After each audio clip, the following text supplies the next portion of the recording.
Go sit with Mary. Go sit with Mary.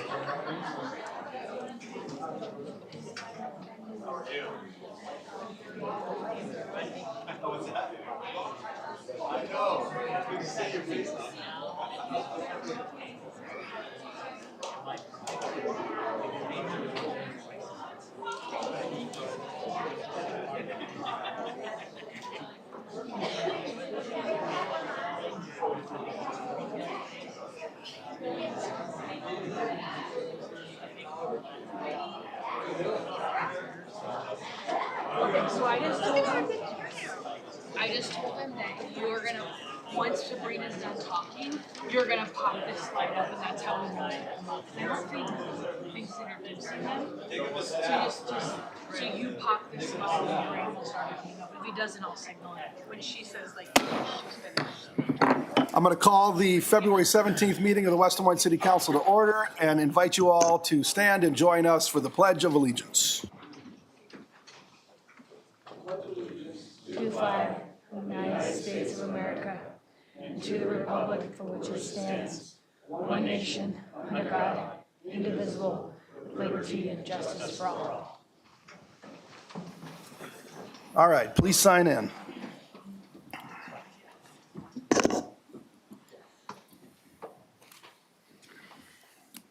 Five members present. All right, Ryan, have there been any changes to the agenda? No changes, Your Honor. Okay, does someone want to move approval of the agenda as distributed? So moved. Second. Okay, it's been moved and seconded. Please vote.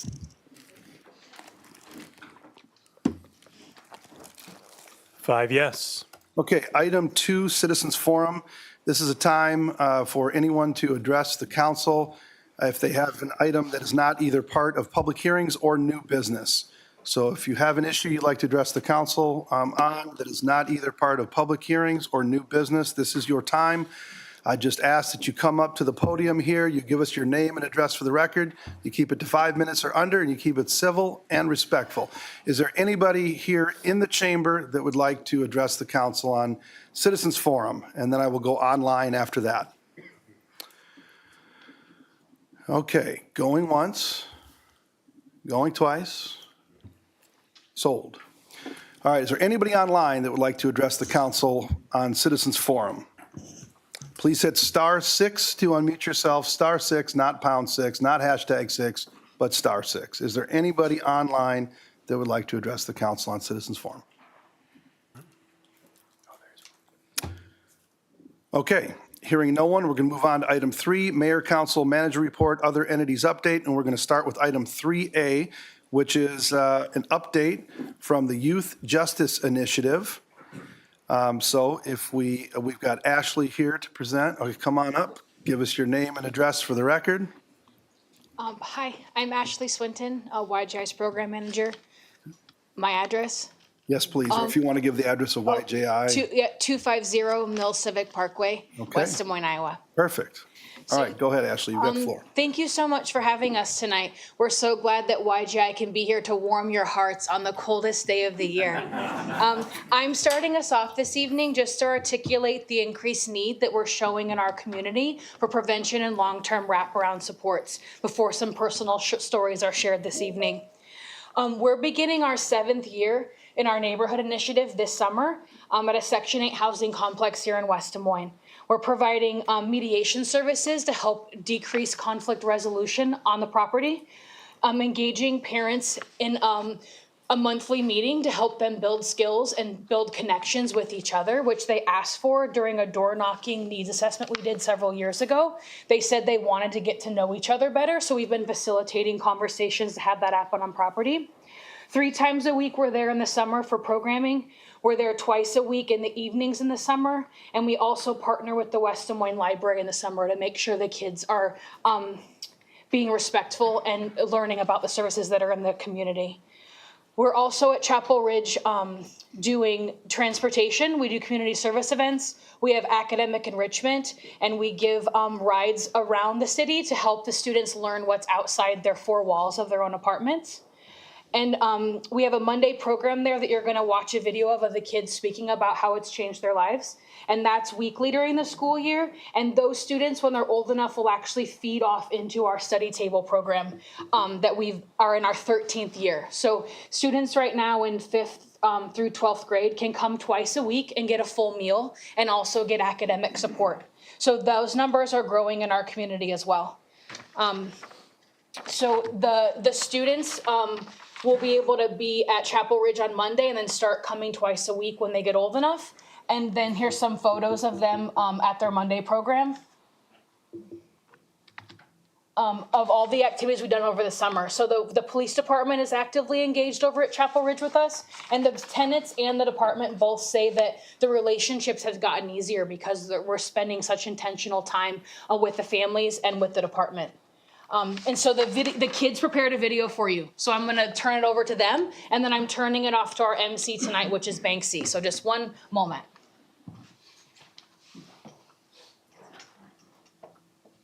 Go ahead and play. It went to the next slide.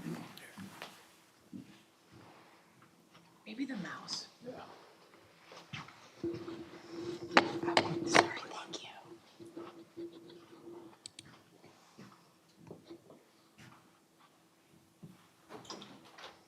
My favorite part about working at Chapel Ridge is getting to interact with the kids. I like cooking at Monday program. Tonight I'm cooking mac and cheese. Araya, what do you like about Monday program? I like seeing you guys and I like doing projects with you. I've learned to share and clean up after myself and be responsible and respectful.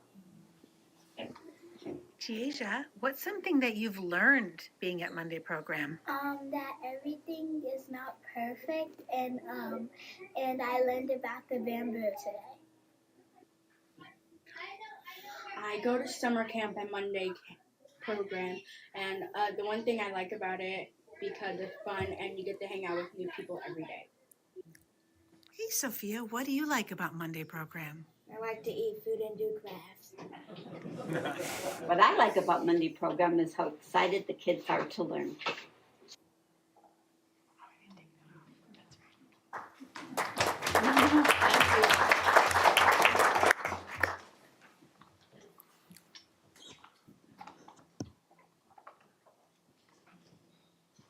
Hello.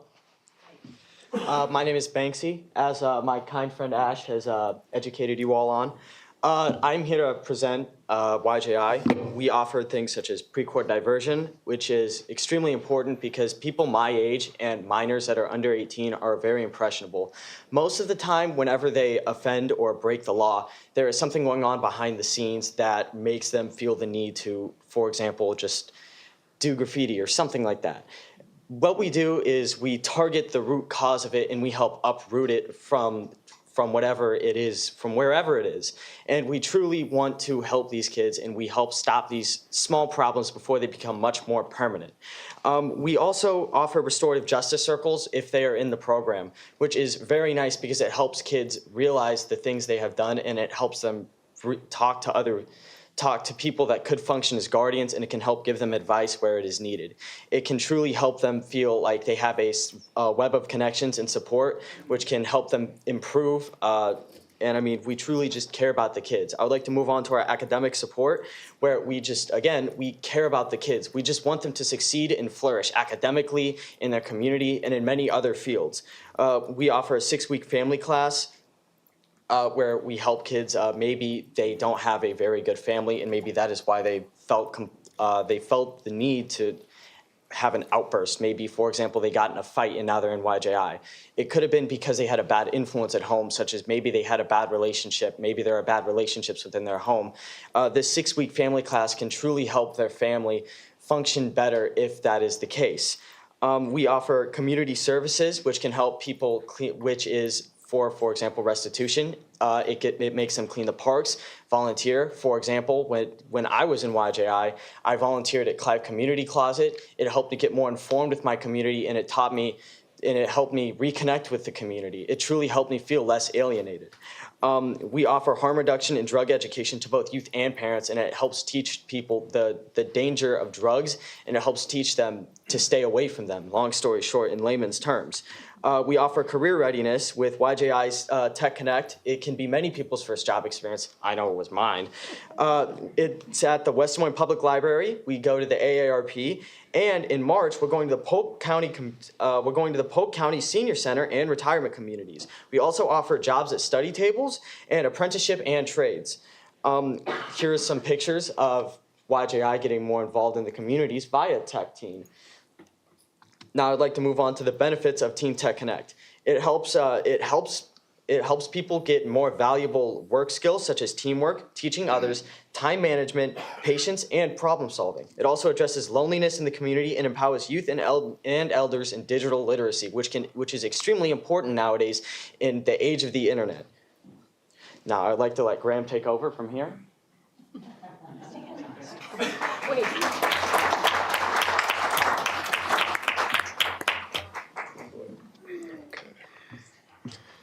Hi, my name is Graham Kenworthy, and I am also a former YJI graduate. And today I would like to be telling you about my experience with YJI, my great experience with YJI. I graduated in August of 2024, and me telling you that should just mean enough to that already that I'm here right now. People love to stick around with this program, and that's what makes it so successful is people love to be around it. And even after people graduate, they still want to come back and help the people that were in their situation before them. First things first, YJI helped me with my attitude. I used to have a horrible attitude towards, everyone and everything. I was selfish, arrogant, and to be honest, I just didn't really care about how I treated people or how people treated me, and that was a pretty big problem in my life, even though I didn't want to admit it, which is also something that Jennifer helped me out with. YJI, what I like to call, helped me have a 180-degree flip. As far as my Did I miss Citizen Forum? Amy, you did miss Citizens Forum, but we've got the Youth Justice Initiative that's presenting right now. So I'm sorry, but you did. You missed the forum. Can't hear you. You missed the forum. Okay, Graham, go ahead. Continue on.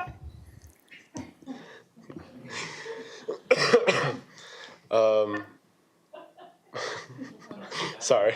All right, Graham. Keep going. You're doing great. My 180-degree flip as far as my attitude towards life and my relationships with others. As Banksy was talking about, the study table, YJI helped me fix my grades. Sophomore and halfway in, or first semester into junior year, I had a 1.6 and a 1.4 GPA, and I've since then raised it up to a 3.1. So that's big. That's not, thank you.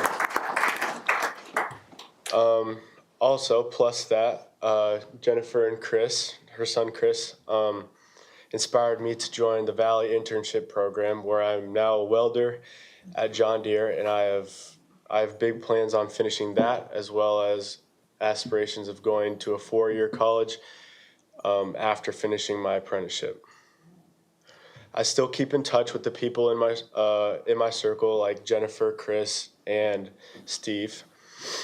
And YJI has taught me to work towards being a better person every single day. And these are just some of the few reasons why YJI is one of the best things that have ever happened to me. Thank you.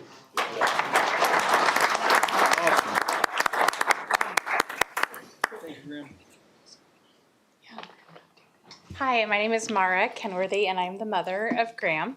And I'm here to share our story, and thank you for having us, by the way. This is something I feel very passionate about, and When Graham was this big, I never would have guessed that we would be in this position. I thought things would be just smooth sailing, as a lot of parents think, but that's not how things always go. So thank you for allowing us to come and share our story. So at the time Graham got in trouble, we were given a couple options, and YJI was one of those options.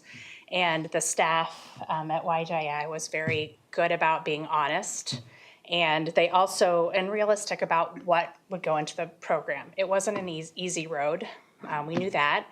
We knew it would be a lot of work for our family. We knew that it would be, in some ways exposing our family. And as a private person, I didn't know how I felt about that. And I remember at the time, as Graham mentioned, his feelings. He was angry. He was hard to parent. I didn't know what I was doing wrong. I felt embarrassed, ineffective, sad, angry. I felt stuck. And I felt guilty that my parenting skills had failed him. He was in this position partially because of me. I knew that. And one thing that became very clear early on was that this program was not just for the youth involved. It's for the whole family involved. So my parents came to these meetings, Graham came, I came. We learned how, as a family unit, to help him and to kind of work on our family from the inside out. It was helpful to have a community of people surrounding us who we trusted. There were times, Graham had some abandonment issues. He lost his father when he was 5 years old. So that was definitely part of this. And so he had some of those abandonment issues. And through his grief process and his growing process and healing process, he pushed Jennifer away. He pushed Chris away. He pushed me away. So we all learned that they weren't going anywhere. Even when he would push them away, they weren't going anywhere. They were going to be our constant support, and that was really important. They also helped us look at things in a different light. It's really hard when you're the parent and you're stuck. You don't know what to do. You don't know you're too in it. And so they helped us to look at it in a different way and to maybe offer some different suggestions and offer support that might be helpful. And those are all things that helped us to get to where we are today. It hasn't been an easy fix, as I mentioned. It's been a lot of hard work for everyone involved. But now I feel like I know how to better support his dreams. I feel like he knows that I trust him to make decisions that are important for his life. It's not about what I want for him. It's about what he knows is right for him, and he knows that he has that support to get there. Those are the main things that were really kind of an important. I want to make sure I share those things with you. So I know how to support his dreams. I trust him to make good choices for himself. And not only that, but we know there will be bumps in the road. We know this is not like, okay, we're done, we're fixed. No one's ever going to make a mistake again. But now when we make a mistake, it's not hopefully something that's a negative thing that's going to be life-altering for him. Instead, it's going to be something he knows how to work through. We know how to work through as a family. We have that support system with us, and we're going to make it a positive thing if there's a mistake in the future. So eternally grateful for the support. It's not an understatement. Jennifer, Chris, Steve, those are people that will be in our lives forever.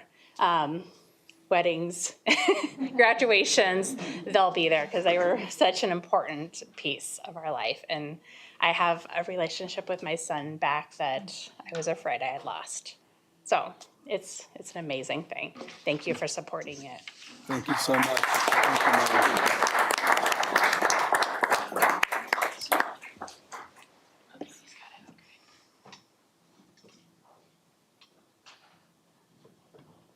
Hello, I've come back.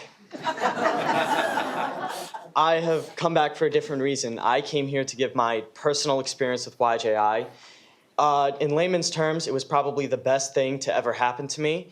Back in 8th grade, so for context, 2 years ago, I was caught doing graffiti. Back then, I was angry and sad. I wanted to do something. I was cooped up in a bad home. I didn't have a good relationship with my father, but I was caught doing graffiti, and YJI gave me that web of support, and it made me feel heard. I no longer felt the need to do graffiti as a shout to the world to tell them that I am here, I exist. YJI told me that I don't need to do that, and that I just need to reach out and find the right people. I left my dad's house, and now I live with my mother, and I am happier than I ever can be. I went from a D and F student to B's and C's, which it may not be an amazing change, but I'm on the up. I'm on the up and up. And I mean, that's the end of, YJI just truly made me a completely better person, and I was a 180. I was like Graham in the beginning, but now I have learned responsibility, how to speak up for myself, and how to do public speaking. And now I have aspirations and goals. I want to be a politician when I grow up. But I mean, as you can see, YJI was the best thing that happened to me, and I would now like to pass the baton on to my mother.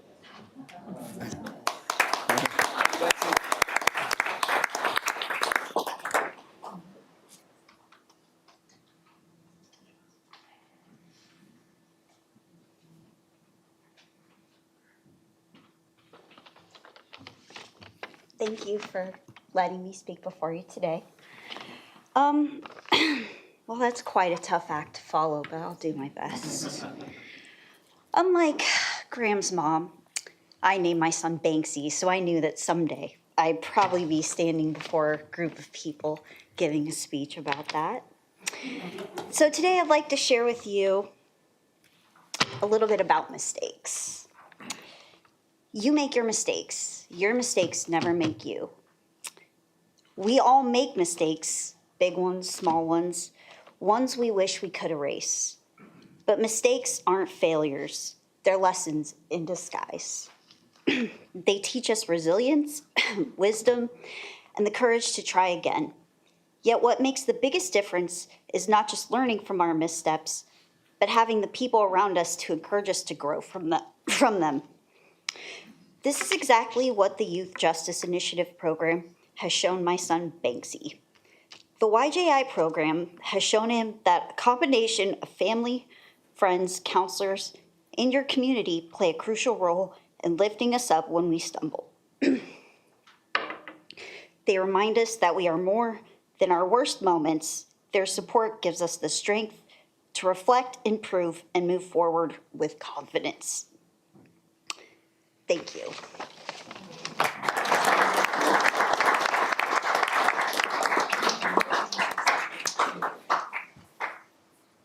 So we're going to try and keep it brief, but there's just a couple things I want to say. I want you to know that our operating budget, we divided all the kids we serve, and it's about $1,700 per young person that we're serving. Comprehensive programs that are offered for the young people that you've seen, they're in the program at least 6 months, some over a year.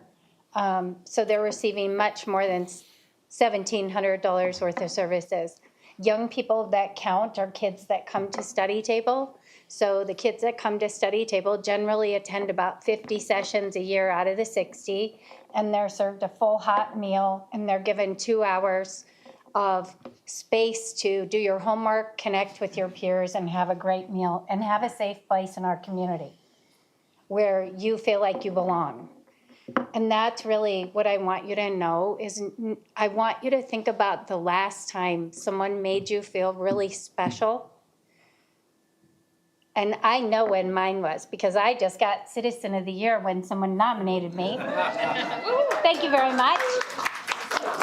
So I want you to think about that last time someone made you feel really special. And that's what we're doing for young people in our community.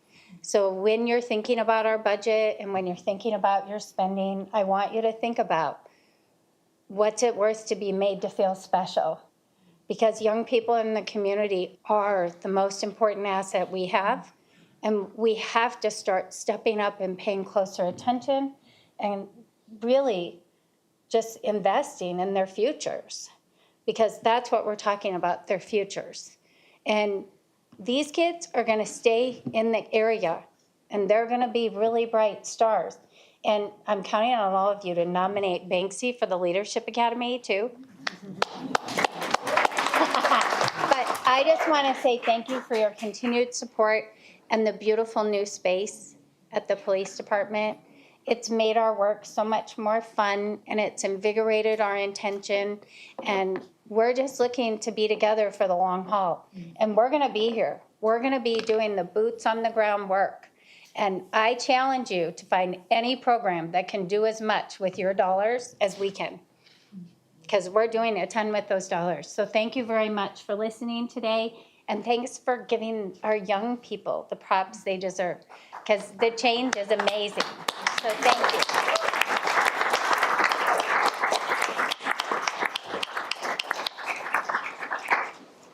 So everything that you heard here is why YJI is an incredible program, and we've got unbelievable staff at YJI, Jody and Ashley and others as well, for sure. And we will be celebrating Jennifer Hahn, the director, as she said, March 5th at the West Des Moines Chamber's annual dinner. So make sure that you go on their website, sign up for their dinner, come out and celebrate Jennifer. So thank you all for being here. Really appreciate it. Hello, Mayor. Banksy, I've got my eyes on you, to man. that? You can't run from my position until you're at least 18. I like to see all our volunteers Yeah. that show up for us. Absolutely incredible volunteers that make the program Hello, go. Mr. Mayor. May I add to that group? I just want to say thank you to Graham and Macy for coming forward, and their parents, coming forward and having the guts to stand up here in front of God and everybody and talk about what you lived and have overcome. It is remarkable. What you have done is truly life-changing, and there's no doubt in my mind that the two of you are going to go on to do great things. So thank you for coming forward and talking to us.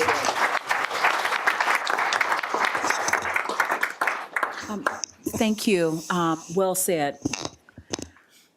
I'm almost speechless, actually. But before I get into the heart of the matter is, I look at Jennifer, and Jennifer, you have a wonderful team. But Jennifer is an angel on this earth. She is a walking, living angel. A person that cares so deeply for young people, cares so deeply about giving them a second chance in their lives. And how many of us ever needs a second chance in our lives? But Jennifer and her team in this program does that. So first of all, I want to say thank you, okay? And you're a very humble person. I know you don't like a lot of recognition, but you're going to get it on March 5th. Mayor's going to make sure of that, and Catherine and everyone. We're going to give you the roses while you're alive to smell them, because you deserve it. As for the youth that were here tonight, you are a shining star and an example of doing things that even adults cannot do. You got up on this dais. You made yourself vulnerable. You shared your story. You said it with confidence. Absolutely beautiful. So I want to thank the two students for sharing their light. And the parents, thank you. You're vulnerable. All of those things you had to, live through, but you had an organization that helped you. So I just want to say, this is dollars well spent. This program is right here in West Des Moines, helping young people. I couldn't be more happy to hear the success of these young people. And Jennifer and your team, my hat goes off to you all. And you, as I said, Jennifer, you are a walking, living angel on this side of the earth, period.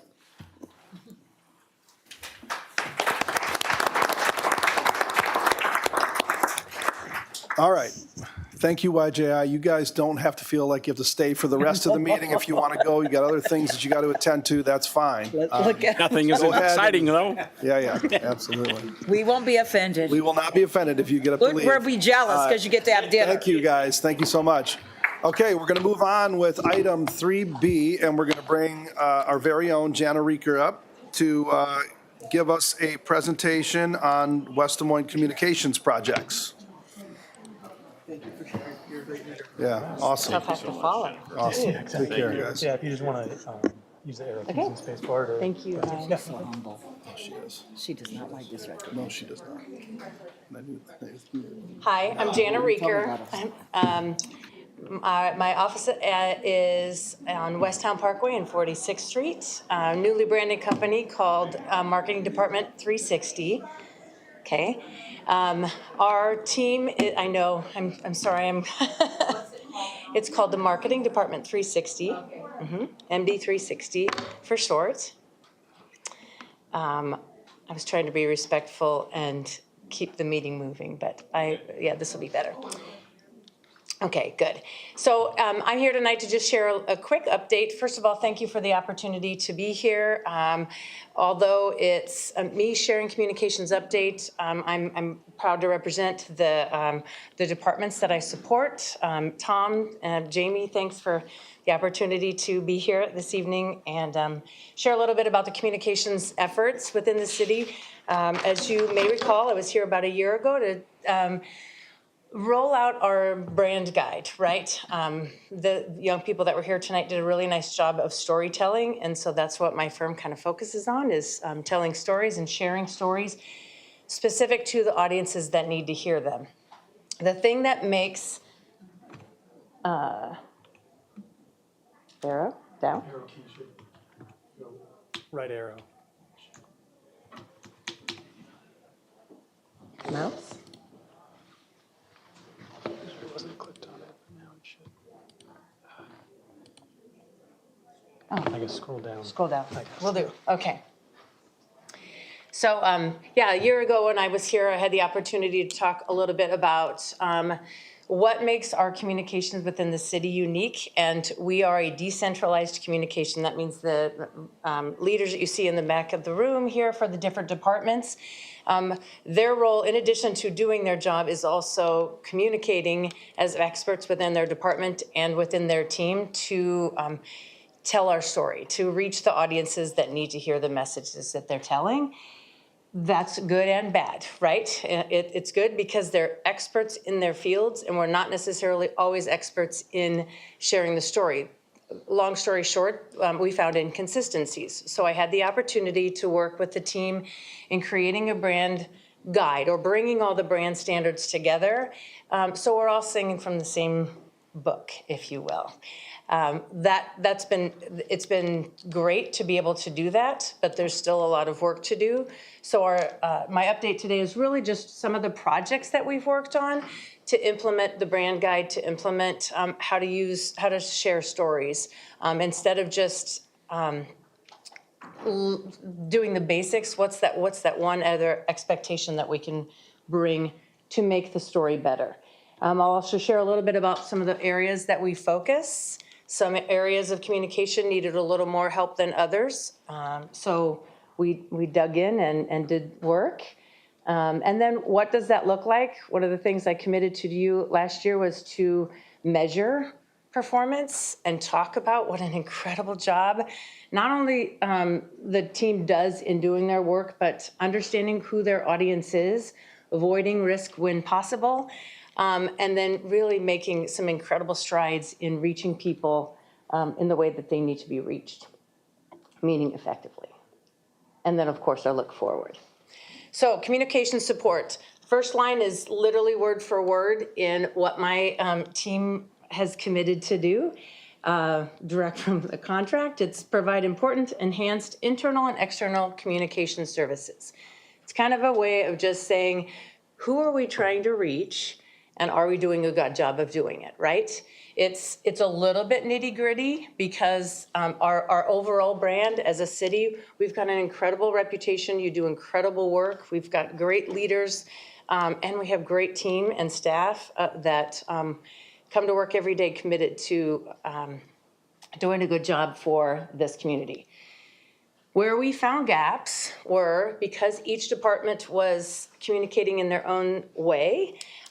We didn't necessarily have connection between departments. So we re-implemented the affinity groups, which there are 4 of them. The affinity groups meet quarterly to talk about specifically to community enrichment, public safety, infrastructure, and support services. All of us have similar audiences that we're trying to serve within those affinity groups, so it just makes sense to try to keep the internal communication going. I think our main goal through those meetings is just, what are the things that are on the horizon? How can we share communications rather than just doing our own one-offs? The second element really is just creating and implementing some digital communications. Did I? One down. Did it? Okay. All right, implementing digital communications. Okay, so I know, Russ, this is a big one for you. Doug, obviously, with technology. Councilman Lutz, yeah, and Mayor Trimble. Okay. So one of the things that I really have helped focus on with our IT team is what's our website look like? What are the technology tools available? If my team can't help implement something, the team's doing an incredible job of making services accessible on the website, right? Payments online. I'm going to use your phrase of so they don't have to leave their house to get work done, even though we really, really want them to. The most important part there is if people want to be reached with technology, we have the ability to do that and offer them services digitally. If they want the magazine, we've got that. If they want to be reached through in-person events, so all of that is part of it. But working with the IT team to make sure that we're moving processes ahead. Our platform, Granicus, on the website has just over 20,000 pages, so that's a lot. It's not always updated. The website, 19,999, and then the report that I did stopped counting. So, yes, it's a lot. But I think we've got a lot of them archived. I mean, obviously they're not all live, but they're out there. So, and then the last part was, in addition to what are some little fixes that we can do, how can we continue to increase efficiency in the way that we communicate? So working on rolling out a noticing manual so we recognize who our audience is, and a toolkit for the team to be able to easily communicate, right? I'll share a little bit more about that with this. So some project examples. The screen up at the upper right is our GoWestDesMoines.com website. It's the marketing tool for the CED department. A lot of efficiencies in being able to help tell stories specific to projects that are out there. The Go West Des Moines website is also a great place to share stories using our LinkedIn, directing people there so we can help tell stories of projects that are accomplished. Later this month, you'll hear from Ryan Moffett on a project that we helped his team do in showcasing not just projects when they're done, but projects as they're being developed, in work, in planning, developed, and live. So an incredible way to showcase all the great work and projects that are happening here in the city.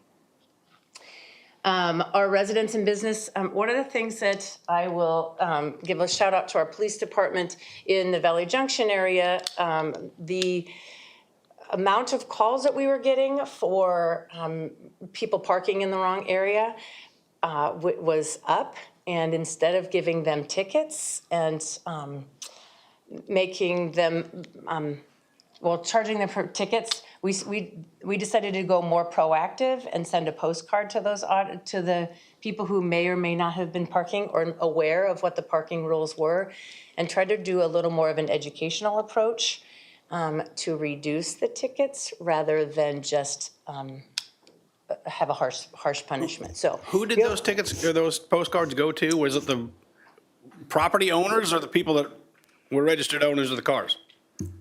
They were property owners in the area, and it was kind of a three-step thing. The postcard was specific to educate people about what the rules were and how to get help if they needed it. Like, here's where you can park, here's where we're not.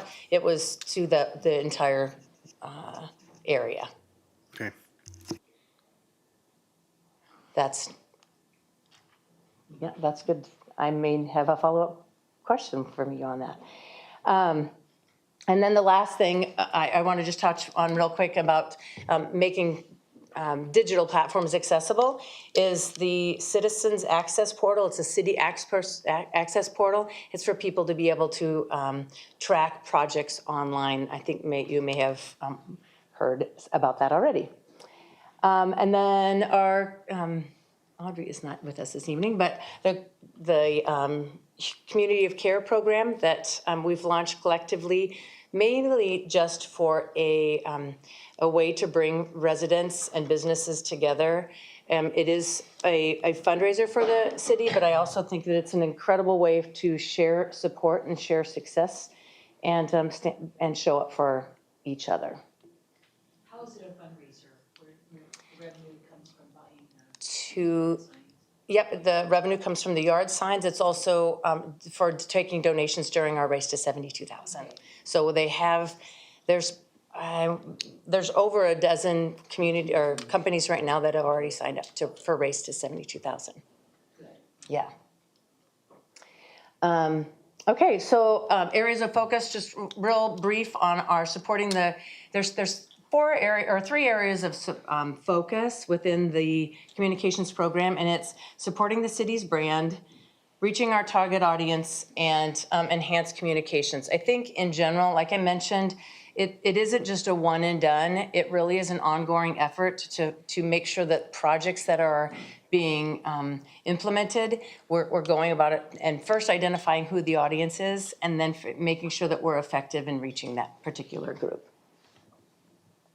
Oops. Measurement. Let me touch base real quick on some of the measurement. The chart there is not for you to read the numbers. It's for you to see some spikes along the way. Our overall engaged sessions, key numbers are over on the right. You're up 53%. This is on our the overall Go West Des Moines website. The web traffic over this last year for an engaged session means somebody is spending time on the website specific to an activity, 33%. Event counts, this is the one, so an event count is if someone were to be on a page and interact with that page, clicking on a button, watching a video, filling out a form. That's up 14%, 5 million event counts this is in calendar year 2024. I think it's pretty incredible. And then page views is exactly what it seems. The difference between your event counts and page views, a page views is if someone were to walk in the room, that would count as a page view. The event is what that person did when they got there. Does that make sense? So the activity within each of those rooms. Incredible increase. I did give a shout out to each of the departments that also have seen some significant increase. I think that's a testament to the usage of the city's website.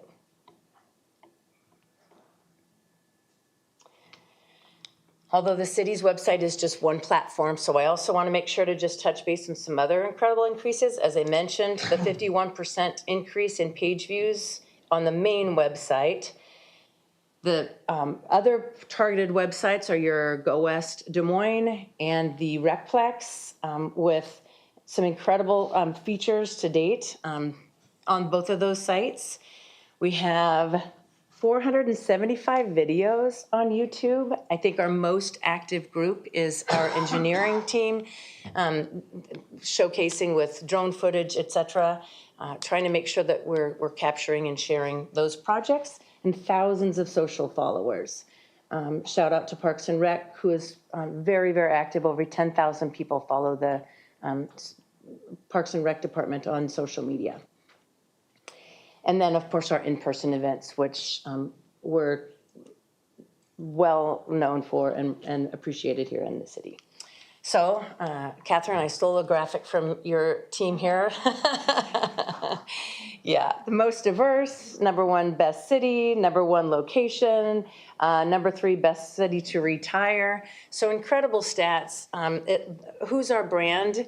It's all of those things. Why the city is an incredible place to lead with vision, growing with purpose, all the great things. our efforts are following. What I want to talk real quickly, oh, now I'm not going to be able to move it, is what's next, right? I mentioned briefly the noticing manual. In order to effectively implement some of these processes, one of the things that our team needs is support, right? Support in how do I identify quickly what needs to be communicated, identify risks involved in a project, and score it as such, right?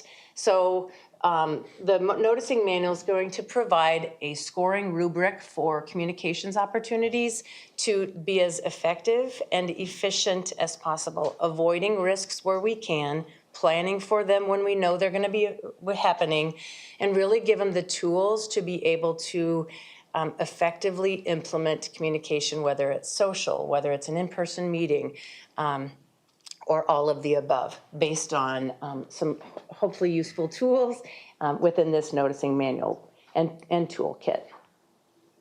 We also are taking a deep look at all of our digital platforms.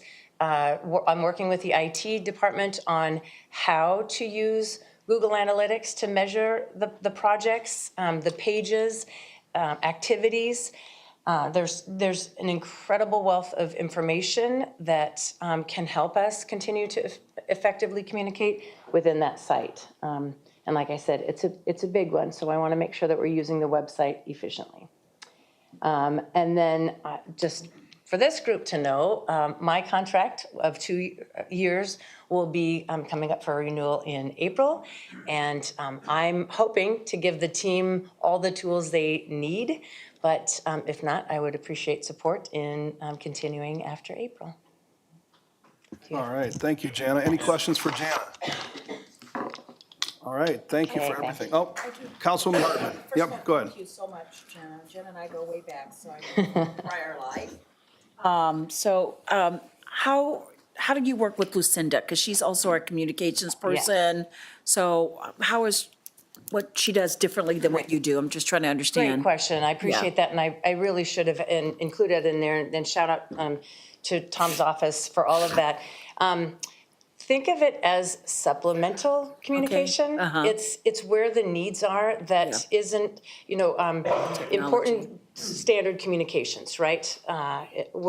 We are being asked on a daily basis to share more, to be more informative, to be proactive.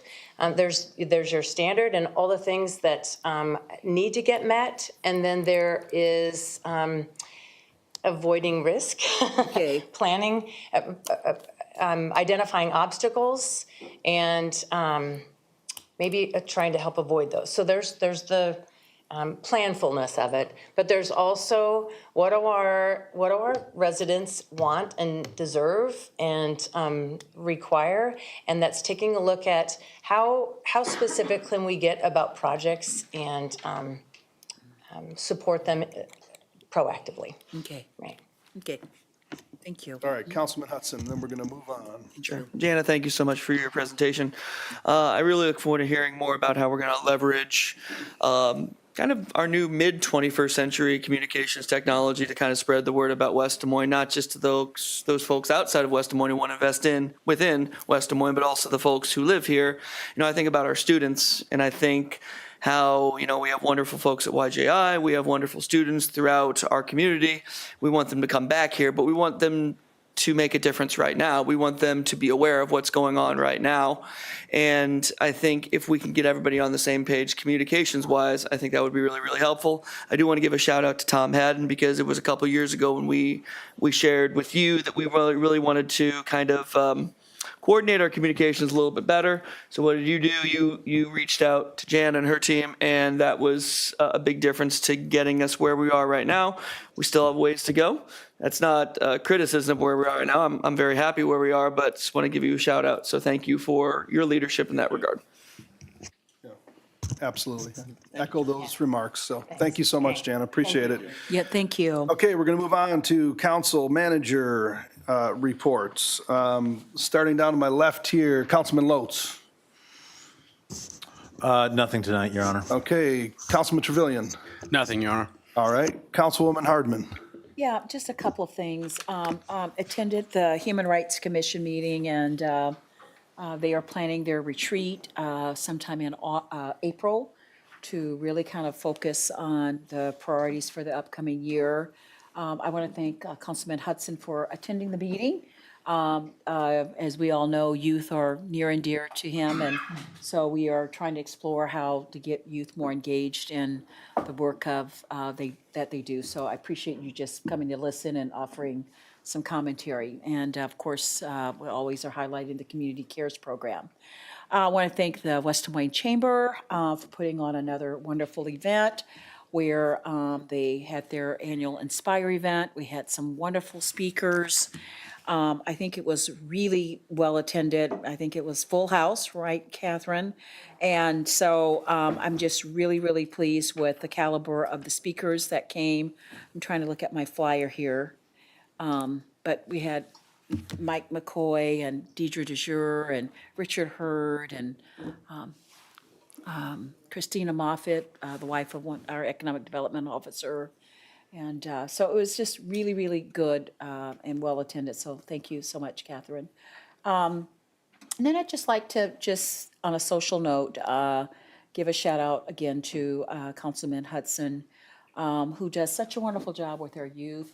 After a long day, I went to the Sweetheart Show, the annual Sweetheart Show. Was kind of over at 10, so I was tired when I left, but I was energized. But it was well attended. And, you know, we do more than just sit at this dais. We represent the community, we help others. And so it was really neat to see Councilman Hudson work with the youth, and it was one of the best concerts ever. So it was so nicely done, and our youth are so talented. Just makes me want to sing and get on the stage, but I can't hold a note. But Greg, I'm just proud to see you in that capacity in doing that, and the kids just love and respect you. They really do, you could just tell. So great job. Hats off to you. All right, thank you, Councilwoman. Councilman McKinney. Thank you, Mayor. I'll be brief. Just a couple of quick updates for everybody.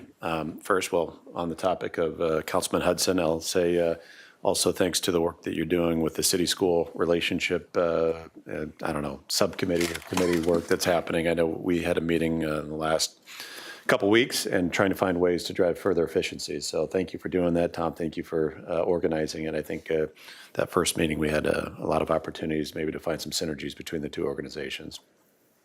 In addition to that, Mayor, this last couple weeks ago, we had Bravo celebrated their annual gala, and it turned out to be a very good success. We raised some additional funds for the Passport to Culture program. It's really the only fundraiser that Bravo does throughout the year. It's great to see the Chamber and so many other folks there.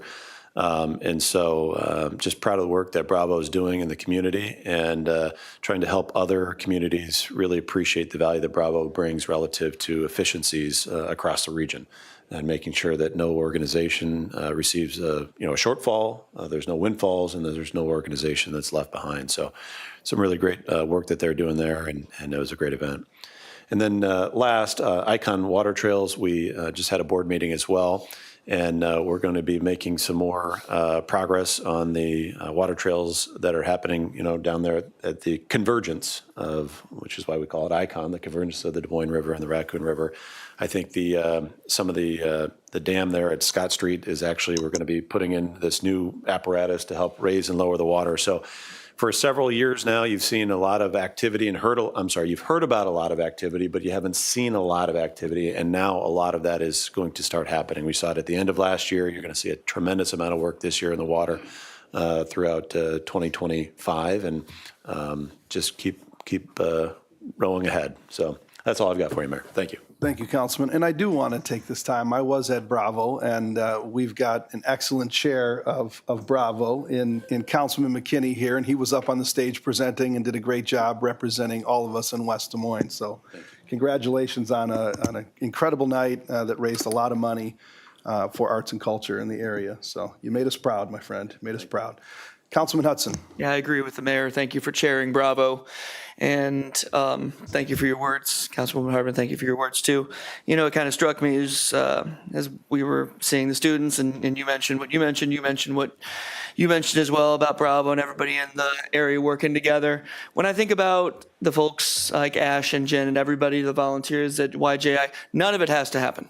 None of it has to happen at all. And I think that is the important thing to understand and realize. People choose to stand up and do something to improve their community.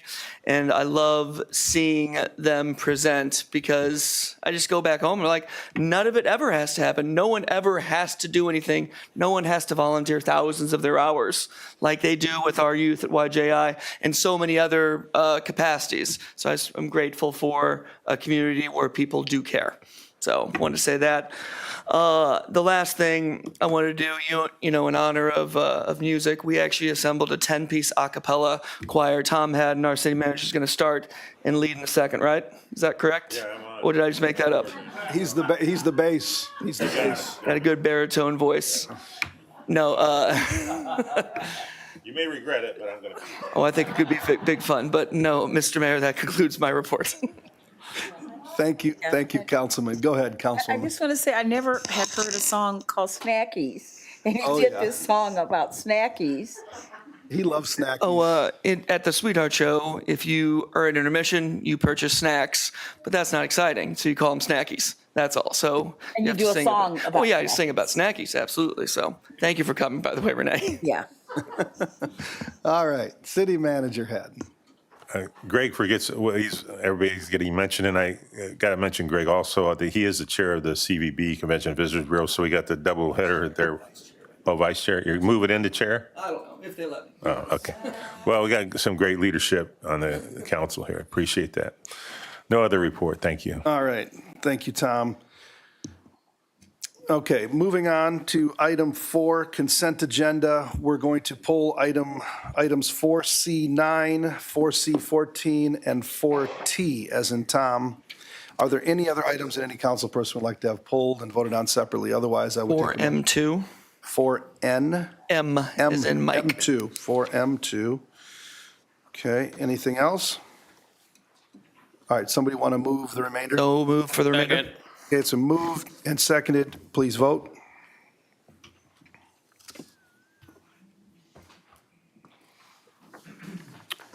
Five yes.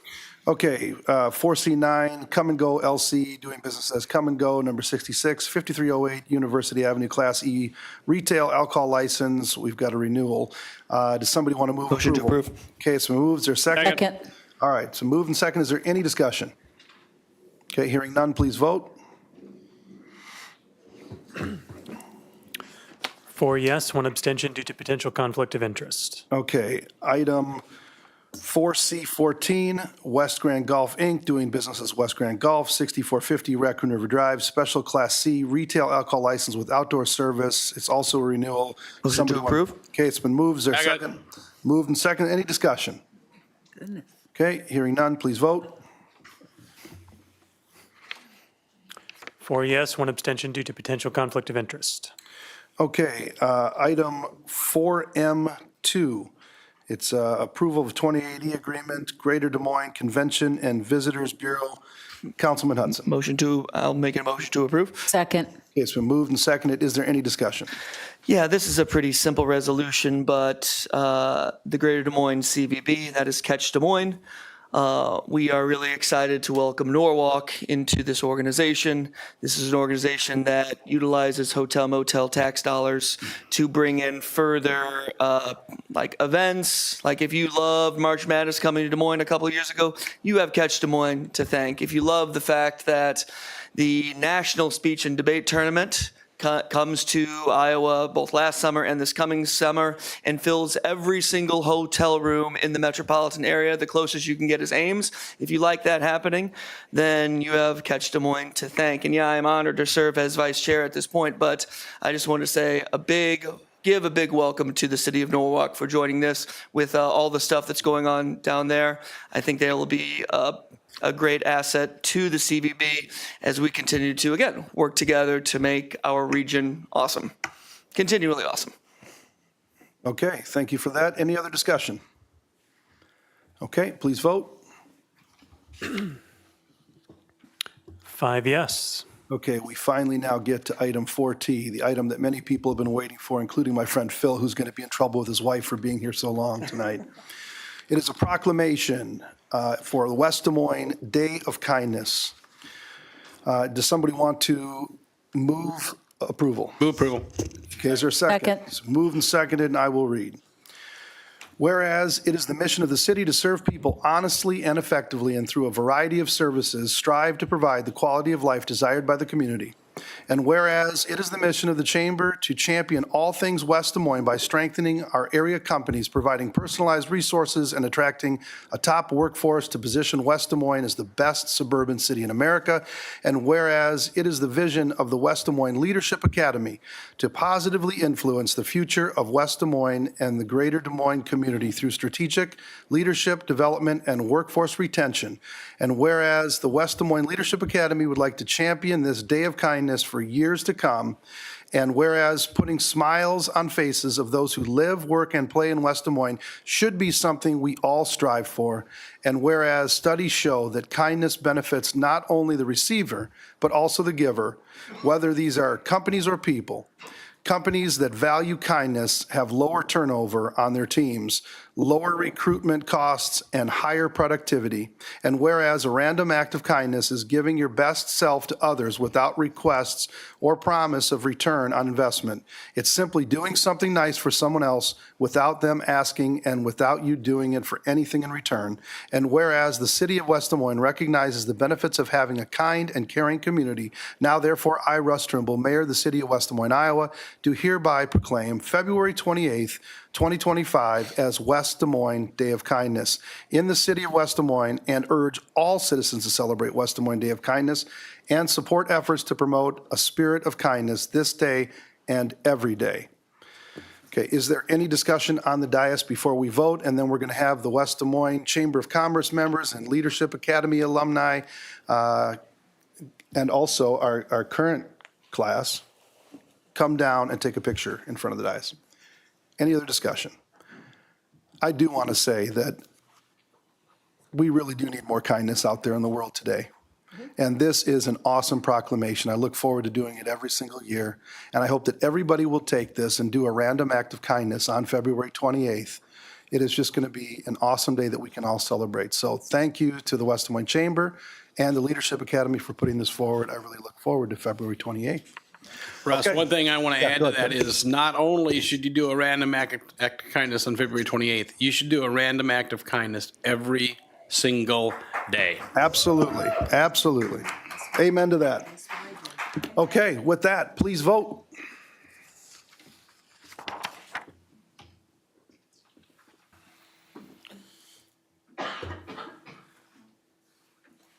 Five yes. Okay, if you guys want to join us down front for a picture.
That's a fun thing about Caleb, by the way. Yeah, I love it. The big man and things. Riverdale big man.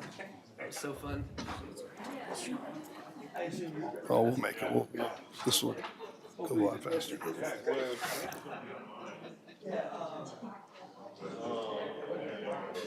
All right, we're going to bring the meeting back to order as these guys are heading out. Catherine, you don't think it's cold out, do you? It is cold out there. That's a great hat. Say hi to Davy Crockett. Okay, moving on to item 5, old business. Item 5A. We've got West Grand Business Park, north and south sides of Grand Avenue between South 60th Street and South Jordan Creek Parkway. Amend the West Grand Business Park Planned Unit Development Ordinance to modify regulations for parcels 3, 4, and 5.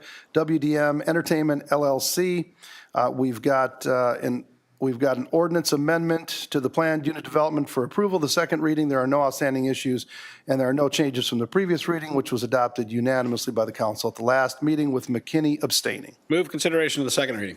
Second. Okay, it's been moved and seconded. Is there any discussion? Okay, hearing none, please vote.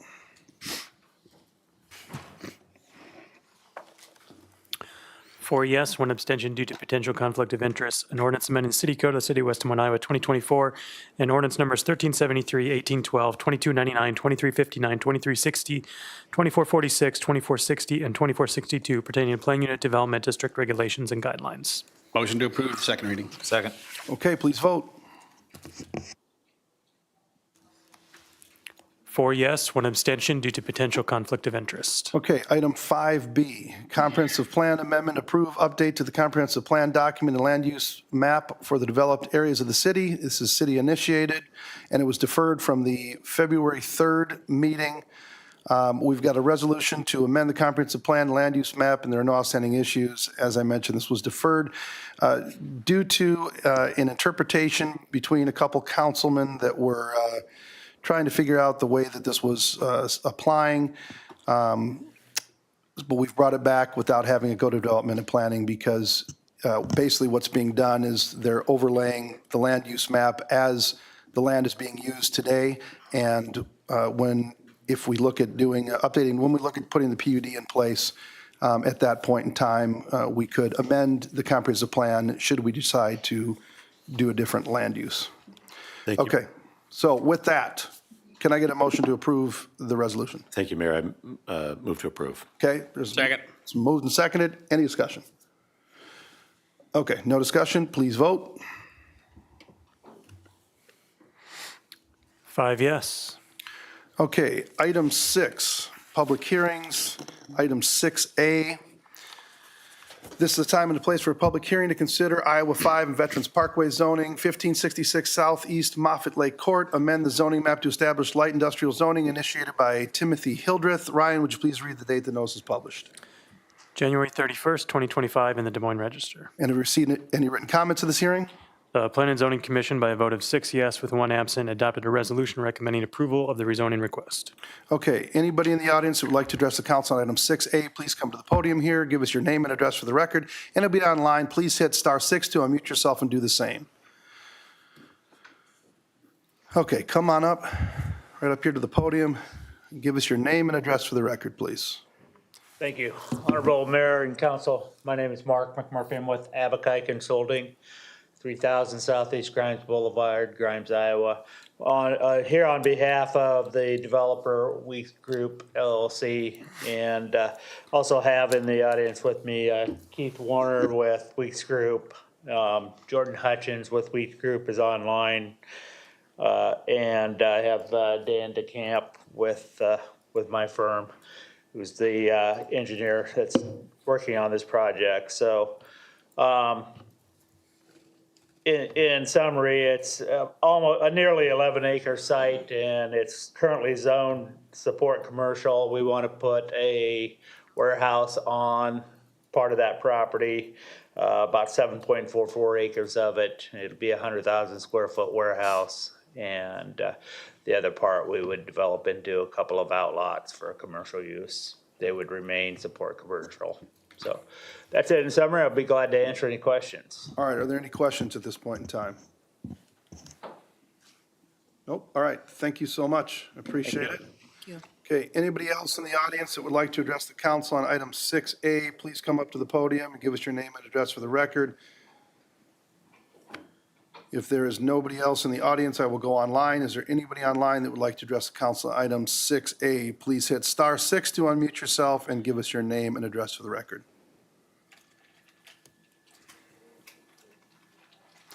Okay, hearing no one, I'm going to declare the public hearing closed. We've got an ordinance for approval of the first reading, and there are no outstanding issues. Move consideration of the first reading. Second. It's been moved and seconded. Is there any discussion? Okay, hearing none, please vote. 5 yes, an ordinance amending the official zoning map of the city of West Des Moines, Iowa, 2024 by amending Title IX zoning, Chapter 4 zoning districts and maps. Move approval of the first reading. Second. Okay, please vote. 5 yes. Okay, item 6B, this is a time and a place for a public hearing to consider amendment number 7 to the historic West Des Moines Urban Renewal Area Initiative by the City of West Des Moines. Ryan, would you please read the date the notice is published? February 7th, 2025 in the Des Moines Register. And have we received any written comments to this hearing? None, Your Honor. Okay, anybody from the audience who would like to address the council on item 6B, please come to the podium, give us your name and address for the record. Anybody online, hit *6 to unmute yourself and do the same. Is there anybody either in the chamber or online that would like to address the council on item 6B?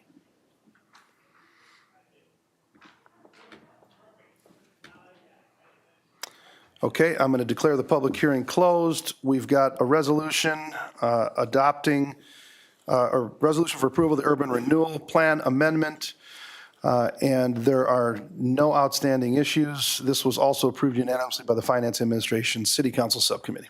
Move approval. Second. Okay, it's been moved and seconded. Is there any discussion? Yeah, we spent a good amount of time on this, Councilman Lotz and myself and the rest of the city team, as well as the developer on this particular building. This was the one that I think it would have been a couple of years ago. Councilman McKenney, among others, had great concern because the facade was kind of tilting. There was definite concern, and ultimately, the building was purchased, but after several engineering reviews, it was determined that this building needed to be demolished. That was no salvaging it. It was an older building, which of course is sad, but if there's no way to save it, as confirmed several times, then that certainly became the only solution. We spent a great amount of time talking about what can we do to avoid this from happening. We did. And when the engineering just isn't there, and it's a public safety hazard, that becomes the solution. And sure enough, that's what happened here. So when it comes to this particular thing that we're potentially getting ready to approve right now, I think it's important to understand that staff has done a lot of due diligence. Councilman Lotz and I have spent some time talking with all those involved for the purpose of greater understanding why this particular TIF for this particular project, because this is very much a unique project because of the nature of the engineering and structural capabilities of that building, because it needed to come down, because of where it's located, because of its importance. And if you have a chance to look at the new building, it's looking pretty sharp.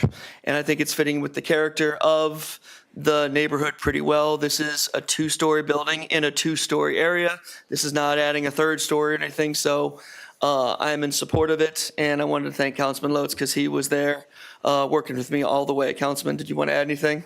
I just think that what's going here is going to be a tremendous improvement over what was there before, and no bricks are going to hit anybody in the head, hopefully, once it's built. Yeah, So- that's good. That's good. Okay, any other discussion on this? Yeah, Mayor, I'll just add, first, thank you to F&A, to Doug and Greg for the time you put in to, vet this. And, Renee, actually, this comes back to the work that you did with the due diligence committee. Yeah. And appreciate the fact that, while it's unfortunate we had a building get to the point where engineers said it was structurally unstable and a public health and safety hazard, and we had to close the sidewalk. And unfortunately, the businesses near there struggled for an extended period of time. We've finally gotten to a point where we're going to be able to have a reinvestment there in a building that meets the design guidelines and will be safe, and the street or the sidewalks back open. So just a whole lot of people put a lot of work in, and I appreciate how it ultimately turned out. Thank you. Yeah, I would just say too, a lot of time spent on this. Councilwoman Hartman, you did spend a ton of time on that due diligence committee. Lots of meetings were had. This does meet the design guidelines. Councilman Hudson and Lotz, you guys spent tons of time on this in F&A. Really appreciate all the due diligence that you guys did. Staff as well, all the time the staff spent. This stinks. I mean, it stinks that this historic building had to get torn down, but, as Councilman Hudson said, the building that's getting put back, my understanding is it does look historic. It does fit the area. It looks very nice. It's going to be an incredible amenity to add to Valley Junction. We are gaining a ton of momentum down in Valley Junction. Valley Junction is an incredible gem, and it's just getting better and better every single day. So this is going to be an incredible addition to Valley Junction, and I just can't wait to see this project get completed. Yeah. So. And I see Steve Freever back there, and I know Steve and the Historic Valley Junction Association supported this as well.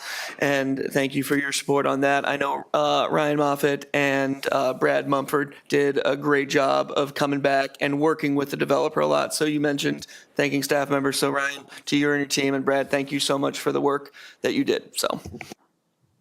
All right, with that, please vote. 5 yes. Okay, item 6C, we're being asked to continue to the March 3rd, 2025 meeting to allow some additional time to finalize the proposed development agreement and have it signed by the applicant. Motion to continue. Second. It's been moved and seconded. Please vote. 5 yes. Okay, item 6D. This is the time and the place for a public hearing to consider the 2024-25 FY Operating Capital Budget Amendment Number 2 initiated by the City of West Des Moines. Ryan, would you please read the date the notice is published? February 7th, 2025 in the Des Moines Register. And have we received any written comments to this hearing? None, Your Honor. Okay, anybody from the audience would like to address the council on item 6D, please come to the podium, give us your name and address to the record. Anybody online, hit *6 to unmute yourself and do the same.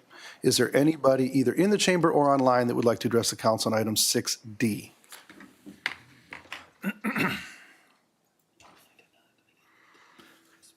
Okay, hearing and seeing no one, I'll declare the public hearing closed. We've again got a resolution for approval of budget amendment number 2, and there are no outstanding issues. Motion approval. Okay, it's been moved. Is there a second? Second. Moved and seconded. With that, is there any discussion on the dais? Yeah, just one thing. I mean, we do these, I don't know how many times a year, 2 or 3 times at least, where we update the budget.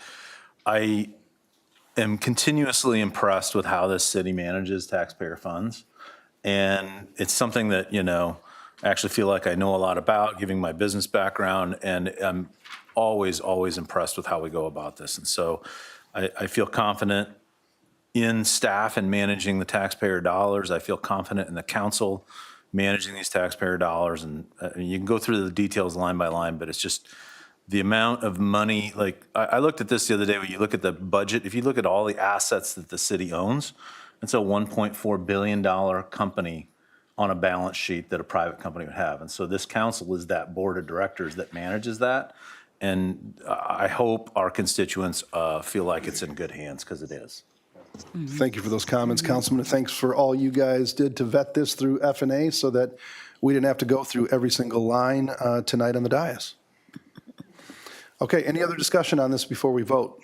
We're not going to go through every line. No. You can do that after the meeting. Yeah. All right, please vote. 5 yes. Okay, item 6E, this is a time and a place for a public hearing to consider 2025 HMA resurfacing program, Phase 1, initiated by the City of West Des Moines. Ryan, would you please read the date the notice is published? January 31st, 2025 in the Des Moines Register. And have we received any written comments to this hearing? None, Your Honor. Okay, anybody from the audience who would like to address the council on item 6E, please come to the podium, give us your name and address for the record. Anybody online, hit *6 to unmute yourself and do the same. Is there anybody in the chamber or online that would like to address the council on item 6E?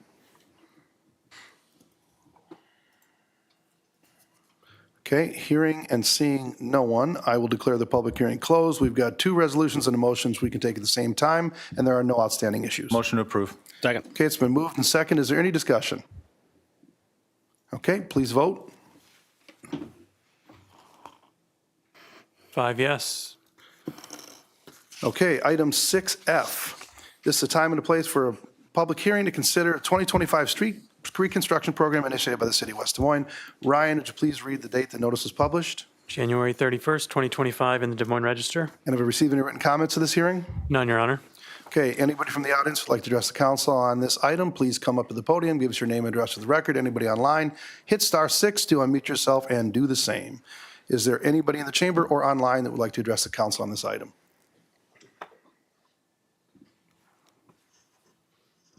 Okay, hearing and seeing no one, once again, I will declare the public hearing closed. We've got 2 resolutions and motions we can take at the same time, and there are no outstanding issues. Motion approval.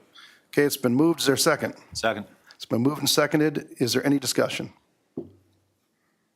Okay, hearing none, please vote. 5 yes. Okay, item, oh, did I misplace this? 6. Hold on one second. Technical difficulties, folks, technical difficulties.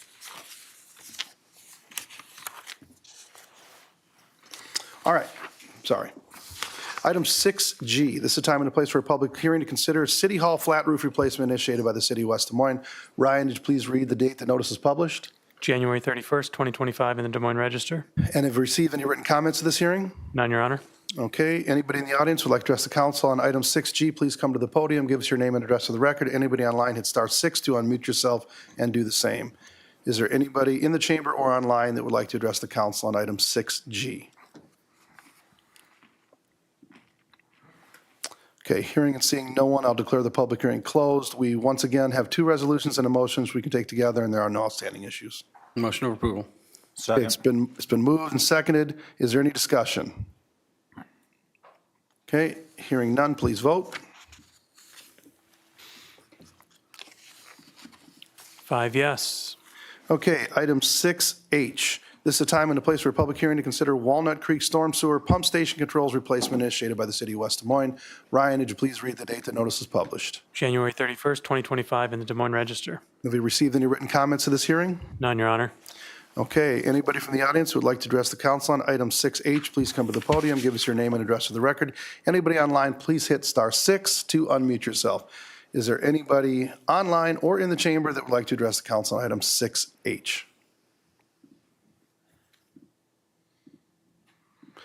Okay, hearing and seeing no one again, I will declare the public hearing closed, and we've once again got 2 resolutions and a motion, which we can take together, and there are no outstanding issues. Motion for approval. Second. Okay, it's been moved and seconded. Is there any discussion? Okay, please vote.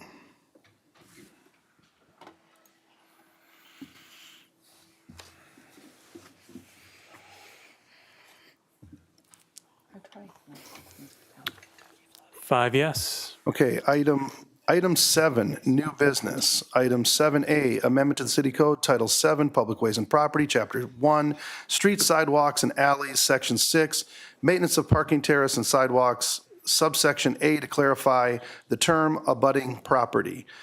We've got an ordinance amendment for approval of the first reading. There are no outstanding issues, and this was approved unanimously by the Community Compliance City Council Subcommittee as well. Motion to consider first reading. Second. Okay, it's been moved and seconded.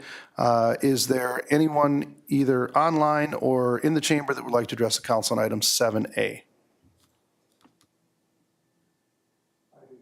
Okay, come on up, Fred. Give us your name and address for the record, and we ask that you keep it to 5 minutes or under.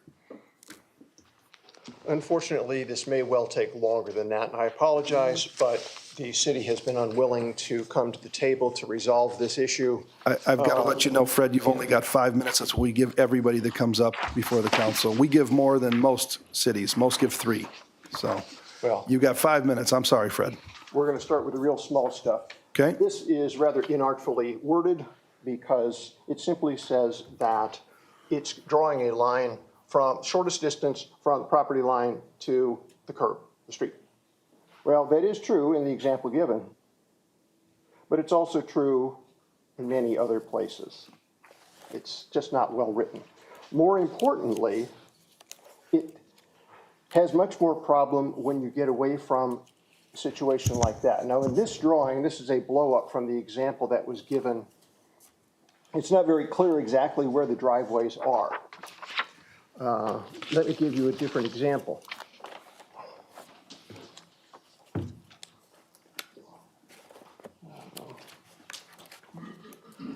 When you have irregular shaped lots and you have construction close to the lot lines, you end up with a situation where that policy cuts across. So that as proposed here, my neighbors would be maintaining pieces of my driveway from both sides, which clearly is not the intent. Presumably that would also make the neighbors responsible if anything happened on that section of driveway. And I'll leave that up there because we're going to need that in a minute. Like I said, it simply doesn't work as proposed, even for what the city was trying to accomplish. Using an extended property line takes out that problem. But Fred, I think we're dealing with the back part of the lot, the part that abuts the street here. This is a policy that you're going to adopt all across the city, is it not? And I think it deals with the back of the lots, not the front where the cul-de-sac is. Why would it be different? Is Because this not this- also deciding where the split is for the right-of-way maintenance to each property owner? It doesn't matter whether that's at the We front haven't or had back this or issue. side of a lot. We haven't had this issue throughout the city. This is the only place we've ever had this issue. And the issue that you've had has been dealing with the back part of the lot, not the front. I understand that, and I'll get to that in a minute, but I'm All right. pointing out that as written, it is a problem Okay. here, and I have no idea how many other lots in the city may have the same issue, but I happen to have a handy drawing on this one. Okay. The other part of this is what's going to take a lot longer because, again, the city was unwilling to do any kind of good faith resolution to the agreement that was done on April 1st last year. I came to this council on May 4th. I recommended approval of a change to the code, which changed the responsibility for the right-of-way maintenance. It was against my interest, but it was what the city wanted, and it was going to be part of an agreement between ourselves as property owners and the city. That agreement was approved on April 1st, signed by the mayor, it was unanimously approved by the council. As soon as that happened, I got down there, I measured out all of the distances that are shown on this map and marked those all, and I have been mowing and edging them all very nicely ever since. Lots of effort down there.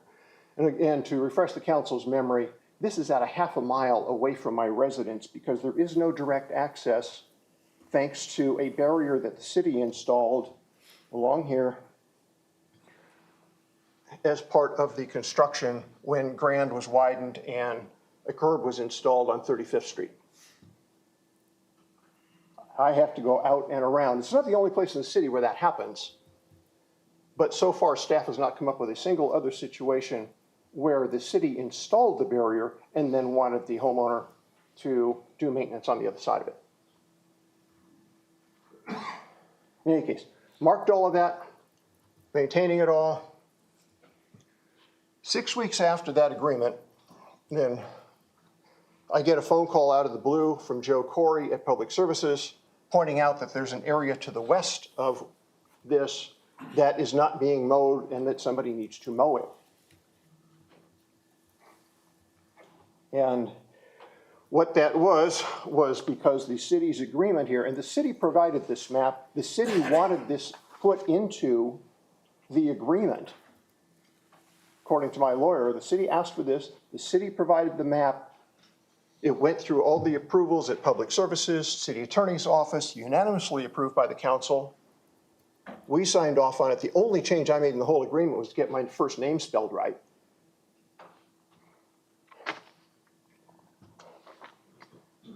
But again, in this phone call I got from Joe Corey out of the blue on May 13th, only 6 weeks to the day after the agreement was signed, he started off by telling me that he'd been looking at the property and thought, gee, it would look better if the city raked and seeded along 35th Street on this right-of-way, and the city would do that as a goodwill gesture, which I took at face value because of all the hassle we have had to this point.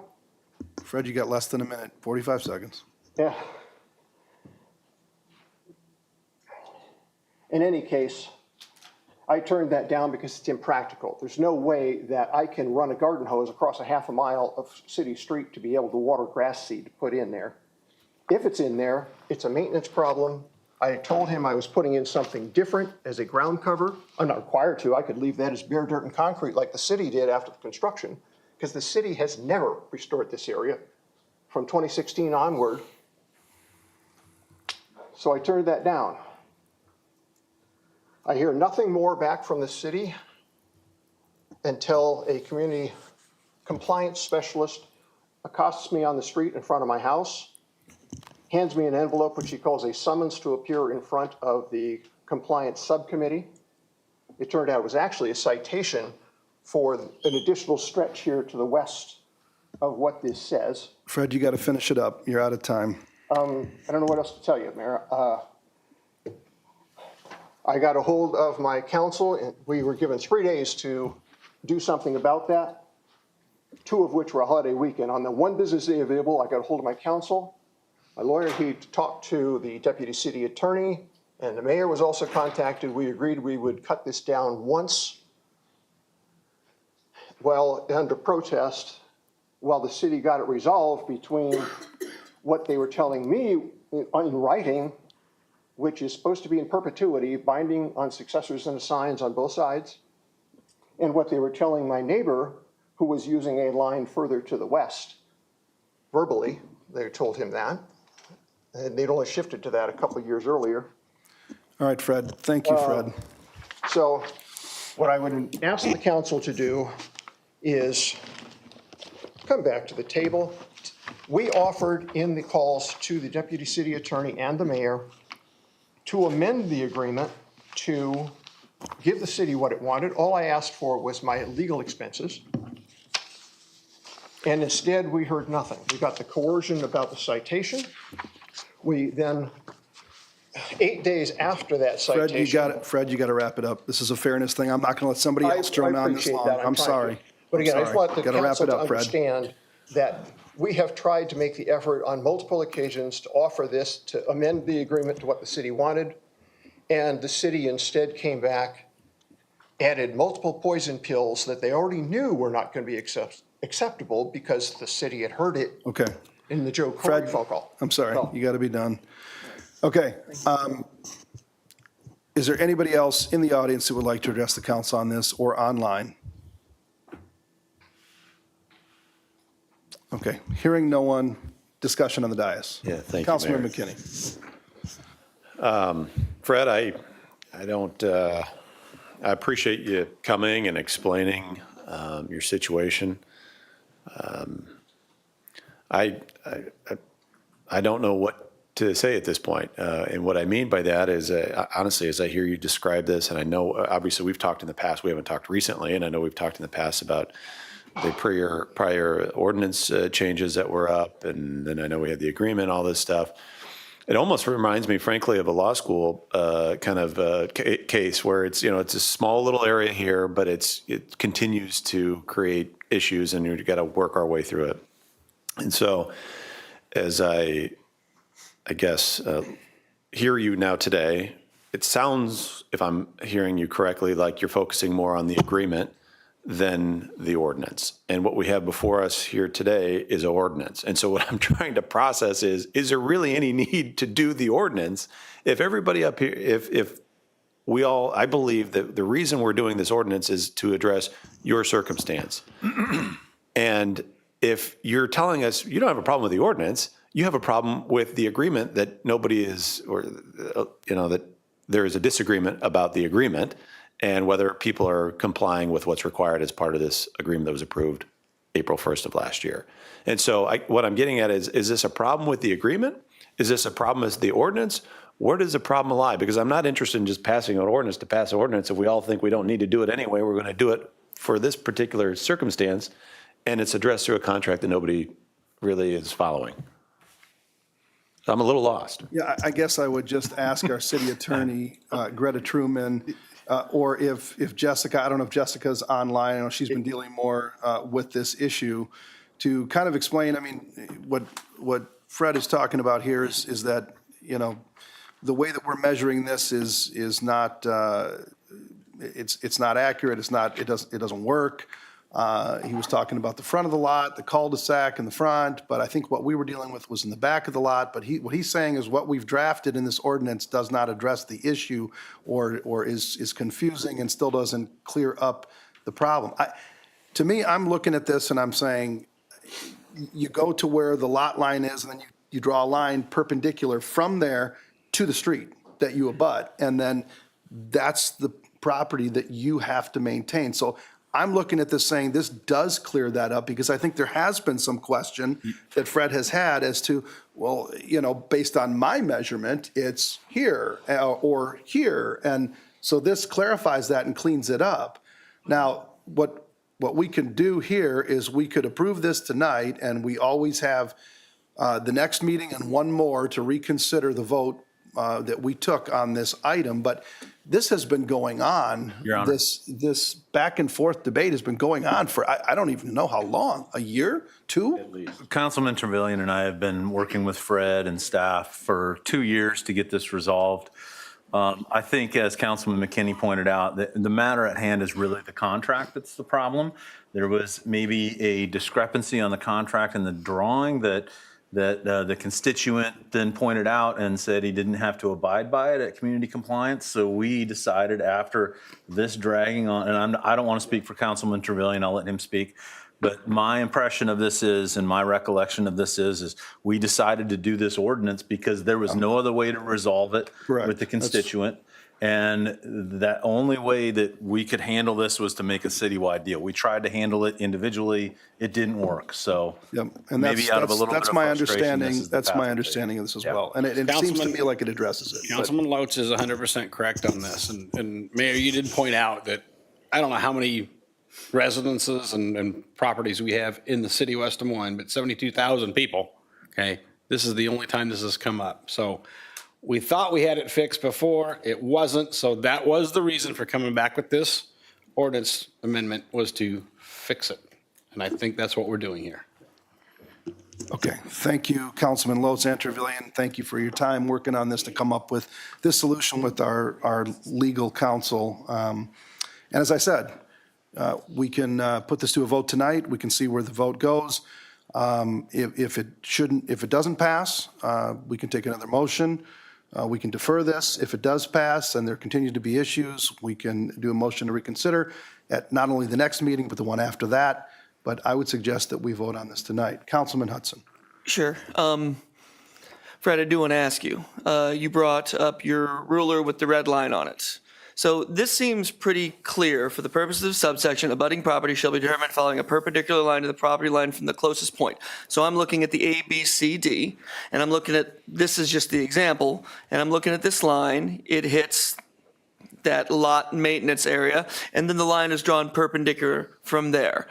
Is there a disagreement on what you say this says it is? Because I want to make sure we are crystal clear on this. If it is a city ordinance, I think I would love a clarification. Fred, I would ask just, what did you mean with your red ruler? Because I was not following the red ruler. I was not, I'm sorry. So I would love if you could come up to the dais and just answer precisely what you were doing with the red ruler, because it just wasn't clear to me exactly.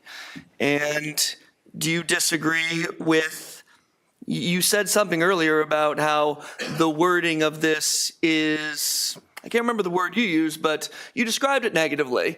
And so could you come up to the dais and share it one more time? And I do want to thank Councilman Loatz and Councilman Trevelyan for working on this. But I just want to make sure I'm clear on what's happening. Okay. There were a couple of statements made there that didn't quite fit the situation in some of the prior discussions, not yours, Mr. Hudson.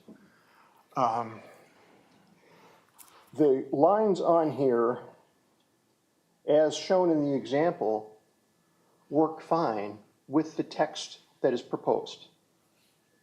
The problem is that text is much broader than that, and there's a whole lot of places where you could draw that shortest distance perpendicular line. But that's not what the lot line. Look at the line between B and C. Go and bring it back up really quick. Yes, sir. Like the line between B and C ends at a certain point, and that is the point also- where the maintenance begins. That's a tri-point where the maintenance area begins, and B and C. That's a tri-point, and the perpendicular line has to start from that tri-point, right? I agree. Okay. The language doesn't say so. It should. It should say from the lot corner, not from the property line. So budding property shall be determined by the following: a perpendicular line to the property line from the closest point and the curb line of the adjoining street. So what you're saying is the language should be clearer in the way that I just made it. So the B and the C and where those intersect with the lot maintenance area, because there is a point, there's a big rectangle, lot C maintenance area on the bottom left-hand corner. That point is where B, C, and the lot maintenance area ends. You're saying that the language here does not demarcate that point specifically, and therefore that perpendicular line could go from anywhere. Is that what you're suggesting? Yes. Okay. But that, again, is the smallest part of the problem with what is being proposed. Again, and again, you don't have to look at this as an item for anybody's property in particular, but for any such situation where you're trying to draw the line from, as you described, the property corner, you had other words, but that's what we mean. Yeah. To the street, it shouldn't be cutting across an area normally maintained by the property owner. It makes a whole lot more sense to do it extending the property line. Everybody knows where the property line is. You don't have to try to then imagine in some hypothetical or arbitrary line from there to the street.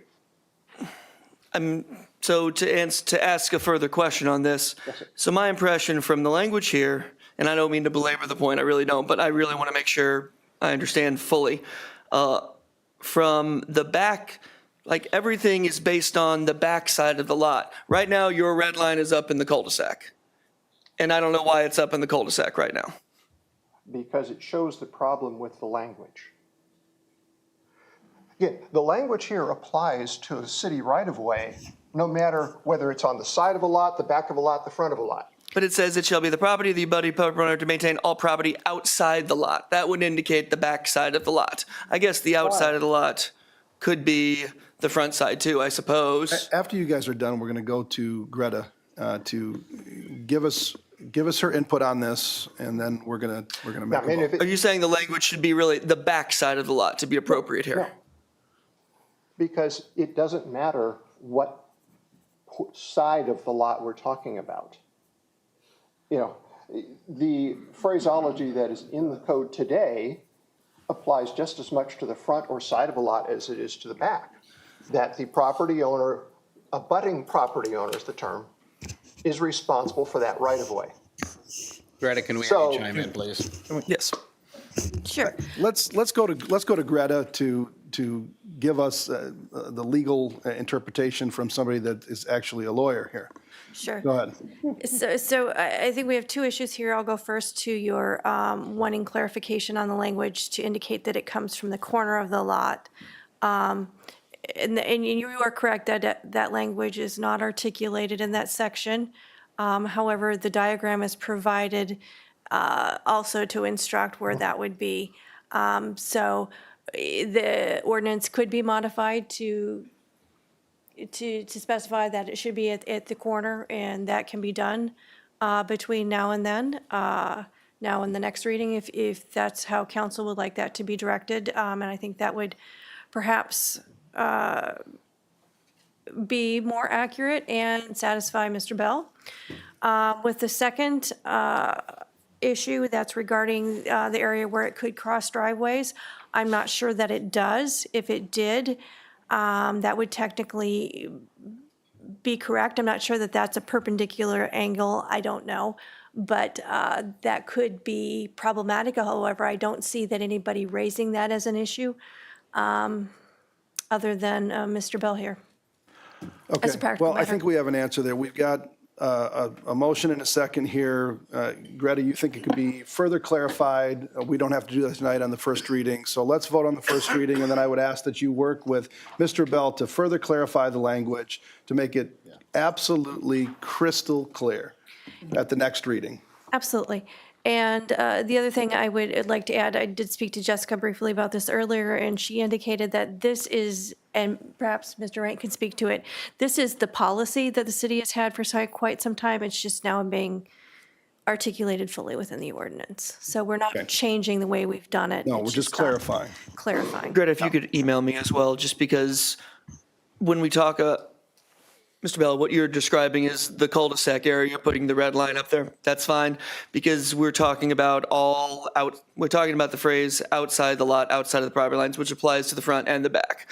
It seems like the front is not a problem. I've never heard of the front being a problem anywhere. The only reason we're even talking about this is because it's the back side of a lot. No, I really do not agree with you, Mr. Hudson, on Okay. that. Because of this problem that we have here, where we have this line that's now being proposed that cuts across what is pretty obviously the province of one residence versus another. Sure. Well, then I think Until that was proposed that way, it wasn't an issue. I want to call for the question. All right, please vote. Please vote. Greta, let's specify that it's the back, double frontage lot, the back. Sure. That's the only place we've ever had an issue. 5 yes, an ordinance amending the city code of the city of West Des Moines, Iowa, 2024 by amending Title 7 Public Ways and Property, Chapter 1, Streets, Sidewalks, and Alleys. Okay. Motion for approval. Second. Please vote. 4 yes, 1 no. Okay. Item 8, receive, file, and/or refer. We've got no items to receive, file, or refer. Item 9, other matters. Are there any other matters that any council person would like to raise at this time for the good of the order before we adjourn into our workshop on the capital improvement budget? All right, hearing none, we're adjourned into our workshop. Let's take a 2-3 minute break and we'll get after it.